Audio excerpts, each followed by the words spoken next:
Sophia pensait être amoureuse, jusqu'à ce que le silence devienne sa réponse. Laissée dans l'ombre par l'homme qu'elle adorait autrefois, elle n'aurait jamais imaginé qu'un simple sourire d'un inconnu nommé qui déclencherait une histoire d'amour qui apaiserait son cœur, réécrirait son passé et la conduirait à une joie qu'elle n'avait connue que dans les contes de fées. Mais alors qu'elle pensait le passé enterré, un fantôme réapparut, et Sophia dut faire un choix, s'accrocher à la douleur ou embrasser la paix qu'elle avait trouvée. Sophia Adèle était la fille parfaite. Elle était la fille que toutes les mères voulaient pour fille, que tous les patrons voulaient pour employés et que tous les hommes admiraient secrètement. Elle était intelligente, soignée et avait un beau sourire qui donnait l'impression que la vie n'était pas si dure. Elle travaillait dans une entreprise technologique en plein essor à Accra et venait d'être promue chef d'équipe. Son salaire était correct, son appartement était propre et sa collection de chaussures lui permettrait d'ouvrir une petite boutique. Elle s'en sortait très bien. Mais Sophia était convaincue que tous ces accomplissements ne serviraient à rien s'il n'y avait pas d'homme avec qui les partager enfin. Sophia aimait les hommes à la peau foncée, grands et musclés. S'il n'est pas brun comme un plantain brûlé et bâti comme une moto, je ne veux pas, s'il vous plaît. Comment un homme peut-il me prendre dans ses bras et mes problèmes persister? Disait-elle toujours à son amie Misani. Alors, lorsqu'elle a rencontré Abam, c'était comme si le ciel avait exaucé sa prière. Abam avait le genre de corps à faire tourner les têtes. Il était grand, lisse et basané. Ses abdos semblaient sculptés par Dieu lui-même, et sa barbe était assez fournie pour ouvrir un élevage de chèvres. Il portait des chemises ajustées qui serraient ses muscles, et il avait cette voix grave qui donnait envie de se pencher vers lui. Ils se sont rencontrés à un mariage. Il se tenait près du stand de boissons, comme s'il sortait tout droit d'un magazine. Son costume noir de sénateur autochtone accentuait tellement ses muscles qu'il n'avait pas besoin d'être annoncé. Sophia se débattait avec ses chaussures qui venaient de la trahir en dansant lorsqu'il s'est approché. « On dirait que ta chaussure veut te mettre dans l'embarras », dit-il avec un sourire. Elle sourit et essaya de se calmer. « Honnêtement, je commence à croire que c'est à cause de mes ennemis. » Abam rit, et c'était un rire profond et riche. Le genre de rire qui donne envie de dire une fois de plus quelque chose de drôle juste pour l'entendre 2 fois. « Viens, on s'assoit avant que tu ne tombes. » Ils s'assirent tous les deux et, ce soir-là, ils parlèrent comme s'ils se connaissaient depuis des années. Il lui dit qu'il travaillait dans l'immobilier et qu'il venait d'emménager en ville. Il sentait le parfum de luxe et parlait lentement, comme s'il essayait de garder ses mots pour quelque chose d'important. À la fin du mariage, il avait déjà son numéro, et le voyage commença. Les appels commencèrent le lendemain matin. Abam fut le premier à l'appeler. « Bonjour, mademoiselle Belle. As-tu rêvé de moi ?» Sophia rigola comme une enfant. « J'invoque le 5e amendement. Je préfère ne rien dire. Laisse-moi t'inviter à déjeuner. Tu me dois une fière chandelle pour avoir réglé ton problème de chaussures. » Sophia rougit et acquiesça. Quelle raison avait-elle de refuser? L'homme était exactement ce qu'elle avait commandé. Rien de manquant, rien de perdu. D'un déjeuner, ce fut des rendez-vous galants le week-end, puis de longues conversations téléphoniques nocturnes. Puis les soirées cinéma commencèrent. 3 semaines plus tard, elle avait supprimé ses applications de rencontres, convaincue que sa quête de l'amour était enfin terminée. Un soir, alors qu'Abam et elle étaient assis sur son balcon après le dîner, elle lui dit « Chérie, je peux te demander quelque chose. »« N'importe quoi. »« D'accord. Si jamais je prends du poids, genre, si je deviens vraiment gros, est-ce que tu m'aimerais encore ?» Abam la regarda et sourit. « Tant que ton cœur ne prend pas de poids, tu es parfaite. » Sophia éclata de rire. « Tes paroles vont me mettre dans le pétrin. » Ils rirent, s'embrassèrent et se serrèrent dans les bras. Sophia tombait follement amoureuse, et elle n'avait aucun parachute. Elle était tellement perdue qu'elle n'attendit même pas une bague pour commencer à se comporter comme une épouse. Elle commença par de petites choses, comme laver ses vêtements, remplir sa cuisine avec son propre argent et nettoyer son réfrigérateur. Un jour, elle décida de lui faire une surprise. Elle se leva tôt un samedi, enfila son jean de travail et ses baskets et se présenta à son portail. Il fut surpris de la voir, car il ne s'attendait pas à elle. Elle le salua joyeusement lorsqu'il ouvrit la porte. « Chérie, j'ai apporté des produits d'entretien. » Abam était perplexe. « Des produits d'entretien. » « Oui. Aujourd'hui, je transforme cet endroit. Enfin, c'est ma future maison, alors pourquoi pas ?» Abam se gratta la barbe. « D'accord, ne jette pas ma manette PS5 comme la dernière fois. » Sophia sourit et se mit au travail. Elle commença par laver ses vêtements, puis elle nettoya sa salle de bain, rangea ses chaussures et grimpa même sur une chaise pour épousseter son ventilateur de plafond. Quand elle eut fini, elle lui prépara du foufou et de la soupe, et fit frire des bananes plantains car Abam adorait les bananes plantains. Quand Abam sortit de sa chambre, la maison sentait le paradis. Il regarda autour de lui, impressionné. Tout brille. Merci. Sophia sourit. De rien, chérie. Mais c'était tout, juste un « merci ». Elle s'attendait à un câlin, peut-être même à une petite danse théâtrale dans le salon ou à un « chérie, tu es incroyable. J'ai hâte de t'épouser ». Mais elle n'eut rien de tel. Elle sourit néanmoins et s'assit à côté de lui. « Tu veux que je te serve ?» Il hocha la tête. « Oui, s'il te plaît. » Plus tard dans la soirée, les amis d'Abam vinrent regarder un match de football, et Sophia leur servit des boissons et des petits plats. Elle rit même à leurs blagues pinçant rire, essayant visiblement de se faire remarquer. L'un d'eux la regarda et la complimenta. « Sophia, tu es une épouse idéale, un nombre incalculable de maîtres. » Sophia rougit. « Je fais juste de mon mieux. » Quand elle partit chercher de la glace pour eux, les amis chuchotèrent entre eux. « Cette fille essaie, mais elle perd son temps. Toi et moi savons qu'Abam n'est pas prêt pour tout ça. » Ils ne savaient pas qu'elle les entendait. Elle resta dans la cuisine, figée, tandis que les mots lui pénétraient les oreilles comme de l'eau froide. Mais elle se ressaisit rapidement. « J'ai peut-être mal entendu », se dit-elle. Elle décida d'ajouter encore plus de pression, estimant qu'elle n'en faisait pas assez. Elle ne manquait jamais d'aller chez Abam tous les samedis pour s'occuper de ses tâches environnementales. Un jour, elle alla même plus loin en grimpant au sommet pour laver son réservoir d'eau. Oui, vous avez bien entendu. Le réservoir du médecin généraliste. Quand Mizani, son amie, l'entendit, elle faillit s'évanouir. « Attends, Sophia, tu as lavé le réservoir du garçon? Tu as grimpé sur ce grand truc et tu l'as frotté? Tu veux mourir d'amour ?» Sophia haussa les épaules. « Je veux juste l'aider. Il est stressé ces derniers temps. » « Quel genre de stress est-ce? J'espère juste qu'il en vaut la peine, » murmura Mizani dans sa barbe. Au fil du temps, Abam cessa de l'appeler. Il n'y eut plus de texto pour lui dire bonjour, plus de « comment s'est passée ta journée ?» et plus aucune réponse à ses messages. Même en ligne, il l'ignorait. Elle continuait à ignorer cela et à faire des efforts. Mais lorsqu'elle lui envoyait un « bonjour, mon amour », elle recevait un « salut » désinvolte en retour. Il devenait froid, distant et facilement irritable. Elle décida finalement de le confronter. « Abam, qu'est-ce qui ne va pas? Tu ne m'appelles pas, et même quand j'appelle, tu ne parles pas. » Abam fronça les sourcils et dit « J'étais occupé. » Trop occupé pour répondre à un texto. « Sophia, est-ce que je peux juste avoir la paix?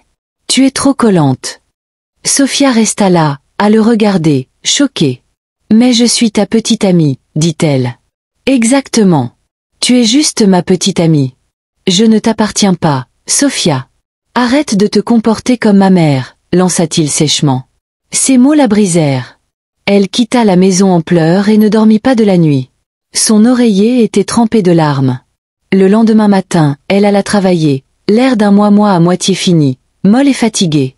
Mizani entra dans son bureau et se figea. « Sophie, qui t'a battue pendant ton sommeil ?» Sophie renifla. « C'est Abam. » Que s'est-il passé? Il m'évitait. Il a dit que je le dérangeais. Mizani eut un haut le cœur. Oh, alors maintenant l'amour te dérange? Sophia, je pense que cet homme a décroché émotionnellement. Il a mis fin à cette relation. Tu es juste dans le salon à arranger les oreillers. Sophia essuya ses larmes et secoua la tête. Non, ce n'est pas vrai. Il traverse juste une période difficile en ce moment. Je dois être patiente avec lui. Mizani se leva et croisa les bras. Ma chère, quand un homme commence à se comporter comme si ta présence était un fardeau, c'est qu'il a trouvé la paix ailleurs. Ne laisse pas un garçon ordinaire finir ton destin. Tu es la fille du roi. Tu dois commencer à te comporter comme telle. Mais Sophia ne l'écouta pas. Ce week-end-là, elle retourna quand même chez Abam et nettoya à nouveau toute la propriété. Elle nettoya même sa clôture, car elle croyait que l'amour pouvait tout arranger. Mais rien ne changea. Un autre jour, Mizani entra dans son bureau et la vit assise comme une serviette en papier essoré. « Sophie, Ton visage ressemble à celui d'un lundi matin après un long jour férié. Que s'est-il passé? Sophia soupira. Abam et moi, on s'est disputé. Quoi encore? Il t'a surprise à respirer trop fort cette fois-ci? Sophia rit un peu, puis soupira. Ce n'était pas ma faute. Il s'est juste mis à crier parce que je suis venue chez lui ce week-end à l'improviste. Misani leva les yeux au ciel. Tu vois, ma belle, la seule chose que j'ai à te dire, c'est que je serai disponible pour t'aider quand il sera temps de faire tes valises. Je serai ravie d'être à ton service. À ce stade, Sophia était fatiguée. Pas seulement fatiguée comme « j'ai besoin de dormir ». Elle était fatiguée au plus profond d'elle-même. Elle était fatiguée de toujours appeler en premier, fatiguée d'attendre des réponses, fatiguée de supplier qu'on l'aime. Un soir, elle était allongée dans son lit, les yeux rivés au plafond. Elle n'avait pas eu de nouvelles d'Abam depuis des jours. Elle consulta son Instagram. Il avait posté une nouvelle photo dans un restaurant, souriant avec une fille qui se tenait étrangement trop près de lui. Le cœur de Sophia se serra. Elle cliqua sur le profil de la fille, mais il était privé. La photo de profil de la fille était la même qu'Abam. Et sa bio disait « Astérisque sapé astérisque ». Sophia se redressa, incrédule. Astérisque sapé, astérisque. C'était sa ligne. C'est comme ça qu'elle s'appelait. Elle décida de l'appeler. La sonnerie retentit, retentit, retentit, mais il ne répondit pas. La minute suivante, elle rappela. La sonnerie était coupée. Sophia se mit à trembler. Elle avait envie de crier, de pleurer et de casser son éventail d'un coup. Mais au lieu de cela, elle se consolait. Astérisque, peut-être que c'est juste une légende ordinaire. Peut-être que ce n'est rien, astérisque. Mais malgré tout, elle pleura jusqu'au lit cette nuit-là. Le lendemain, au travail, Misani arriva pendant la pause déjeuner avec 2 assiettes de riz jollof à la main. Tu ne m'appelles même plus pour râler. J'espère que tu n'es pas encore en train de te faire Madame Abam dans la tête. Sophia soupira. À ce stade, je ne sais même plus où j'en suis. Misani leva la main comme une prêcheuse. Ma sœur, cet homme t'a ghosté, bloqué et t'a laissé seule dans cette relation. Abam est parti. Sophia sourit faiblement. Puis son téléphone vibra et elle fronça les sourcils. C'était un message d'un numéro enregistré sous le nom de Kay. Astérisque, salut, je prenais de tes nouvelles. J'espère que ta journée se passe bien. Tu m'as traversé l'esprit. Astérisque. Sophia leva les yeux au ciel. Oh, encore cet homme. Misani se pencha. Un homme. Lequel? Ce type que j'ai rencontré à cet événement technologique il y a 2 mois. Je te l'ai dit maintenant. Oh, celui qui t'a dit qu'il voulait t'épouser le premier jour de votre rencontre. Sophia hocha la tête. Oui, le même. Et tu as dit qu'il n'était pas assez bien. Oui, il n'est pas bien, ma puce. Il est blond, pas très bien. Pas de tablette de chocolat, pas de barbe. Il est juste là. Alors, tu épouses des abdos. Sophia haussa les épaules.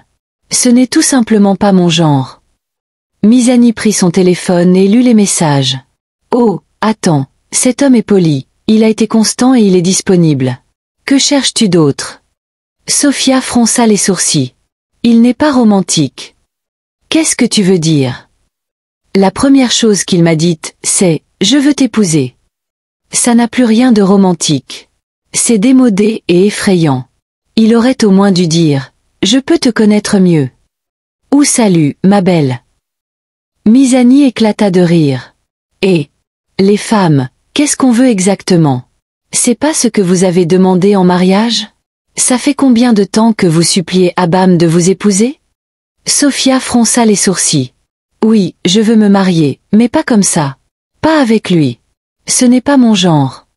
Misani secoua la tête. Je te plains, ma belle. Tu as de la chance que Dieu t'ait donné une solution de secours, et tu traînes les pieds comme une femme en travail. Tu ferais mieux de laisser une chance à cet homme avant qu'il ne bouge. Plus tard dans la soirée, Sophia décida de répondre à Kay. Salut, merci de prendre de tes nouvelles. Ma journée s'est bien passée. Comment s'est passée la tienne? Il répondit presque immédiatement. Beaucoup mieux maintenant que tu as répondu. Elle sourit légèrement. Et bientôt, ils commencèrent à se parler quotidiennement. Sans être forcés, cependant. Il parlait avec désinvolture du travail, de la nourriture, de la famille, de la musique et de leurs expériences d'enfance. Kay était doux. Il ne faisait pas trop d'efforts. Il ne jouait pas. Il était juste là, sincèrement présent. Un soir, alors qu'elle était au téléphone, Sophia lui demanda « Kay, j'ai toujours voulu te demander pourquoi tu veux m'épouser. » Il resta silencieux un instant. Puis il dit « Sophia, je mentirais si je te disais que je t'aime, car l'amour a besoin de temps, et je ne te connais pas depuis si longtemps. » Elle fut surprise par son honnêteté. « Mais je connais la paix, poursuivit-il. Et tu me donnes la paix. Tu as un cœur pur. Tu es gentil et calme. Et mon cœur sait ce qu'il voit. » Ce moment la toucha. Petit. Tout petit. Sophia ne savait pas quoi dire. Alors elle dit « D'accord. Merci. Kerry.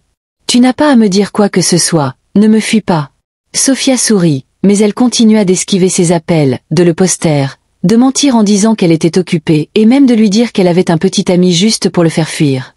Mais Kay se contenta de sourire et dit « Si ton petit ami faisait son travail, tu ne me parlerais pas autant. Tu es disponible, Sophia.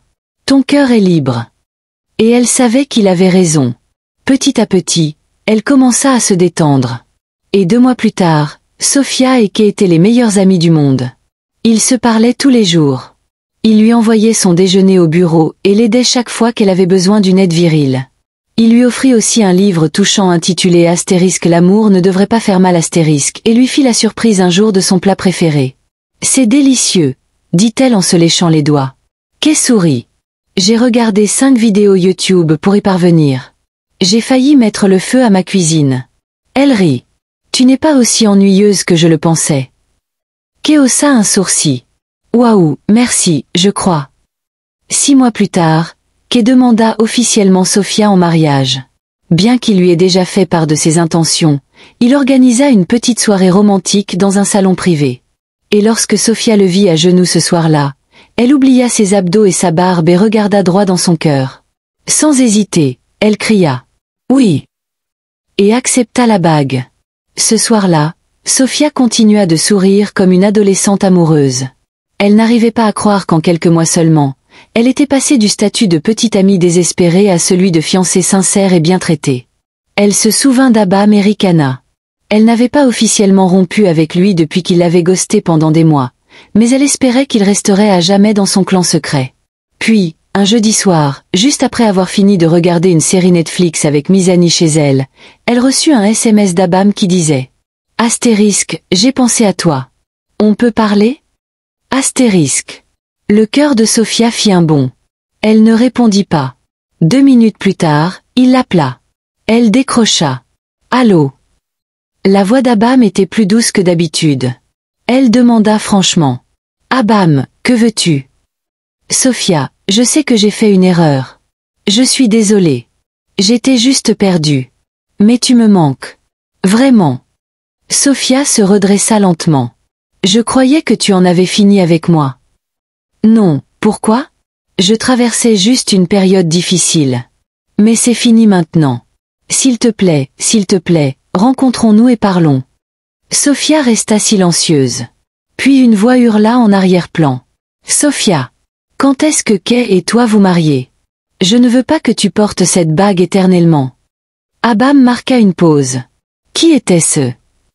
Sophia répondit calmement. « Mon ami. » Abam ricana. « Waouh ! J'ai entendu ce qu'elle a dit. Alors tu m'as déjà remplacé ? » Sophia n'en croyait pas ses oreilles. « Tu es sérieux ? On n'était même pas en couple, Abam. Tu m'as bloqué, tu m'as ignoré, à quoi t'attendais-tu ? » Abam ignora ses questions et éleva la voix. « Alors tu me trompes, Sophia ? » Sophia s'exclama. « Tromper un fantôme. » Abam, arrête de te faire des illusions. Il y eut un silence. Puis il demanda. « Tu es vraiment fiancée ? » Avant qu'elle ne puisse répondre, Mizani lui arracha le téléphone des mains. « Bonjour. Oui, elle est fiancée. Et devine quoi ? Son mari est plus beau que toi et a du bon sens, plus d'1 centaine d'entre vous réunis. Alors, s'il te plaît, retourne dans le trou d'où tu viens. » Abam cria. « C'est une blague ? Combien de mois au juste ? Qui est cet homme ? » Sophia reprit le téléphone. Abam, écoute. Tu ne me voulais pas. Mais maintenant que quelqu'un d'autre le veut, tu t'es soudain souvenu de mon existence? Eh bien, je suis fiancée à un vrai homme qui m'apprécie. Et devine quoi? Je t'enverrai le faire-part de mariage. Il nous faut quelqu'un pour nous conduire ce jour-là, je serais ravie de t'en donner le privilège. Sur ce, elle raccrocha et regarda Misani. Ils éclatèrent tous les deux de rire. Misani secoua la tête. Imagine l'audace. Tu es sûr que les gens de ton village ne te l'ont pas envoyé? Il a vu la lumière et est venu pour la retarder. Après le drame du retour inattendu d'Abam, Sophia a bloqué son numéro pour de bon. Elle n'allait pas ouvrir la porte qu'elle avait déjà verrouillée et jetée. Le lendemain matin, elle raconta tout à Kay. Ils étaient assis dans un café tranquille. Kay sirotait tranquillement un jus de fruits frais. Puis il a commencé à m'accuser de tromperie. Tu imagines? Dit Sophia d'un ton dramatique. Kay la regarda attentivement. Ça va. Elle hocha la tête. Je vais bien. Je me sens encore mieux maintenant que je lui ai dit ce que je pensais. Kay hocha la tête. Bien. Tu te dois la paix, Sophia. Tout le monde n'en a pas la possibilité. Certaines personnes nous embrouillent la vie, alors mieux vaut les bloquer. Kerry, tu as peut-être nettoyé le réservoir d'eau d'un ex-petit ami trop souvent. Le ciel a vu ton service et a décidé de te récompenser. Sophia éclata de rire. S'il te plaît, ne me rappelle plus jamais ce réservoir. Kay lui prit les mains et dit calmement. Je veux qu'on se marie dans 3 mois. Sophia était choquée. 3 quoi? 3 mois, répéta-t-il. On a déjà perdu assez de temps. On a construit une amitié. On se connaît très bien. Et je ne veux pas jouer à des jeux. Sophia cligna des yeux. Tu es sérieux? Je n'ai jamais été aussi sérieuse de ma vie. Elle le fixa un long moment, puis hocha lentement la tête. D'accord. Allons-y. Les préparatifs du mariage commencèrent immédiatement. Kay ne perdit pas de temps. Un samedi, il sortit une liste de mariage imprimée, étiquetée et codée par couleur sur une feuille de calcul. Sophia la regarda et rit. Tu prépares un mariage comme si tu allais partir à la guerre. Kay sourit. Enfin, pas vraiment la guerre. Mais il faut se préparer comme des soldats. Il était impliqué, du choix des couleurs à la dégustation des gâteaux. Kay ne laissait pas Sophia seule. Tous les vendeurs l'adoraient et tous les membres de la famille le respectaient. Les oncles de Sophia n'arrêtaient pas de murmurer. Celui-ci n'est pas comme les autres garçons. Celui-là a du caractère. Misani, bien sûr, était la demoiselle d'honneur en chef, et la responsable des réactions négatives. Un après-midi, alors qu'elles faisaient leurs essayages de robes, Misani dit. Sophie, je suis fière de toi. Tu as fait le bon choix. Sophie sourit lentement. J'ai failli le rater. Misani leva les yeux au ciel. Ah! Abam aurait fait de toi une guerrière de prière permanente. Tu n'aurais fait que chercher toutes les veillées disponibles. 3 semaines avant le mariage, Abam lui envoya un long email. Chère Sophia, je sais que je t'ai blessée. Je ne m'attends pas à ce que tu me pardonnes. Mais j'avais besoin de te dire que j'avais tort. J'ai été immature, égoïste et aveugle à ce que j'avais. Je ne t'envoie pas ceci pour rompre tes fiançailles. Je voulais juste m'excuser, même si c'est tard. Sophia le lut en silence. Puis elle le supprima. La paix n'avait pas besoin de permission. Et chaque ex doit rester un ex sans présent ni avenir. Le jour du mariage arriva, et tout était magnifique. Même le ciel coopérait. Alors que Sophia descendait l'allée, elle ne vit qu'un seul visage, celui de Kay. Son sourire était de ceux qui disaient « Tu es en sécurité ici ». Lorsque le pasteur officiant dit « Vous pouvez maintenant embrasser votre épouse ». Kay se pencha et murmura « Tu es ma paix, Sophia ». Sophia sourit. « Et tu es ma réponse ». Ce soir-là, dans leur suite d'hôtel, Sophia sortit de la salle de bain en peignoir. Kay leva les yeux du lit et dit « Je n'arrive toujours pas à croire que tu es à moi ». Sophia s'approcha et s'assit à côté de lui. « Promets-moi une chose. » « N'importe quoi. » « Promets-moi que tu ne me feras jamais sentir que je ne suis pas à la hauteur. » Kay lui prit la main. « Tu étais déjà suffisant avant que je te rencontre. Je suis juste là pour protéger la couronne. » Elle posa sa tête sur sa poitrine et, enfin, elle s'endormit comme un enfant. Pas de larmes. Pas de supplications. Pas de réflexion excessive. Juste la paix et la joie. Merci d'avoir regardé cette histoire.